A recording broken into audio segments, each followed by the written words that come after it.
Trigonometriske funktioner er svingende fænomener. For at lave svingende fænomener skal vi bruge sin, cos og tan, som vi definerer i en enhedscirkel. Enhedscirklen har et centrum i 0,0,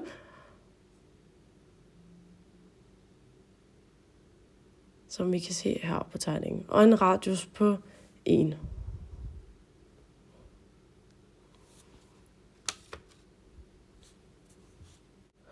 I vores enhedscirkel er der en VM på minus 1 til 1, bare i vores enhedscirkel, og en DM på minus 1 til 1, som jeg lige vil vise grafisk på vores enhedscirkel. Vinklerne de kan måles på flere måder.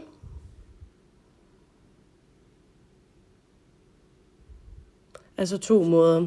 Vi har vores grader, som defineres sådan der. De bruges primært i trekanter. Og så har vi vores radianer, som ses ved pi, som vi bruger i trigonometriske funktioner. En omkreds, den defineres på den måde, som I kan se nu.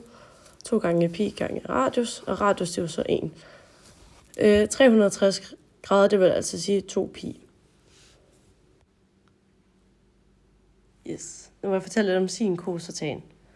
Sin og cos er koordinatsættet til et punkt på enhedscirklen, som vil sige, at cos er vores x, og vores sin det er vores y, som jeg jo tegner ind her på vores enhedscirkel.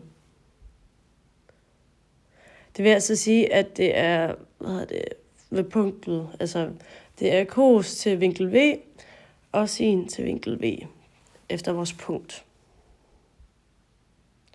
Nu vil jeg tegne tan, som er forholdet mellem sinus og cosinus til en given vinkel. Yes. Så derfor hedder den tan til vinkel V er lige med sinus til vinkel V divideret med cosinus til vinkel V, hvor cosinus aldrig kan være 0. Og disse skæringspunkter har altid værdien 1, og så tan til vinkel V. Der vil være opstillet skema for grader, radianer, cos, sin og tan.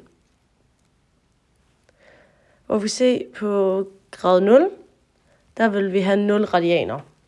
Og på vores cosinus vil vi have 1, og sinus vil være 0, og tan vil også være 0 ved det. Ved 90 grader vil radianen være 2 over pi, og derfor vil cosinus 0, og sin være cos vil være 0, og sinus vil være 1. Og derfor er der ingen tan, da cosinus er 0.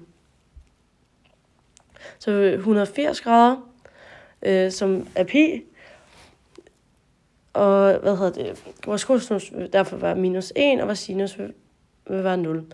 Som vil sige, tan også vil være 0. Så ved 270 grader, der er det 3 pi over 2, hvor vores cosinus er 0, og vores sinus er minus 1, og derfor vil tan også være ikke eksisterende, da cos ikke kan være 0. Og så ved 360 grader, der vil vores radianer være 2 pi, hvor cosinus vil være 1, sin vil være 0, og der tan vil være 0. Og nu vil jeg vise, hvordan de trigonometriske funktioner ser ud. Vi tegner vores x, hvor vores værdimængde vil være minus 1 til 1, og vores dm jo er minus uendelig til plus uendelig. Jeg tegner med at tegne mine radianer op, og vil nu demonstrere, hvordan man tegner de forskellige. Jeg starter med at tegne vores cos, som jeg får hjælp af via skemaet, hvor det er 1, 0, minus 1, 0 til 1. Og nu tegner jeg så sin, som er fra 0 til 1 til 0 til minus 1 til 0.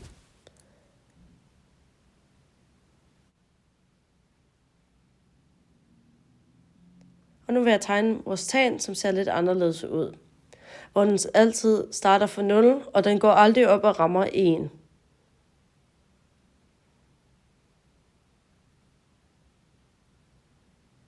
Vores værdimængde på tan vil altså ændre os fra minus uendelig til uendelig.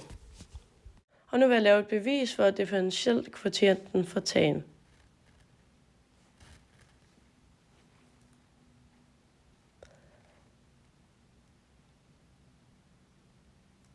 Hvor der vi altså hvis vi sætter tan i mærke, så skal den enten give 1 over cos i anden, eller så en anden løsning kunne være 1 plus tan i anden. Yes. Vi ved jo allerede, at tan er lige med sinus divideret med cosinus. Så derfor er det altså sinus divideret med cosinus, der skal differentieres i stedet for. Og det gør vi ved at bruge divisionsreglen. Det gør vi ved at sige f over g i mærke er lige med f i mærke gange g minus f gange g differentieret divideret med g i anden. For at indsætte sin og cos ind i vores differentiationsregel, skal vi lige finde ud af, hvad sin og cos er i mærke. Vores sin i mærke vil derfor være cos, og vores cos differentieret vil derfor være minus sin. Og nu indsætter jeg de forskellige ind i dimensionsformen. Så det vil altså sige, at sin differentieret, det vil være cos gange vores cos minus sin gange vores cos differentieret, som så er minus sin. Alt det vil vi differentiere med vores cos i anden, så vi sætter i anden. Dernæst reducerer vi det, vi fik ved at sætte det ind i divisionsreglen, som så er cos i anden plus sin i anden, divideret med cos i anden. Vores cos og sin, hvis vi tager via grundreglen, eller også kaldet idiotreglen, vil derfor give 1.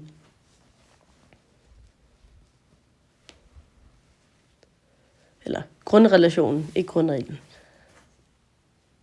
Som så vil sige, at vores første løsning vil være 1 divideret med cos i anden.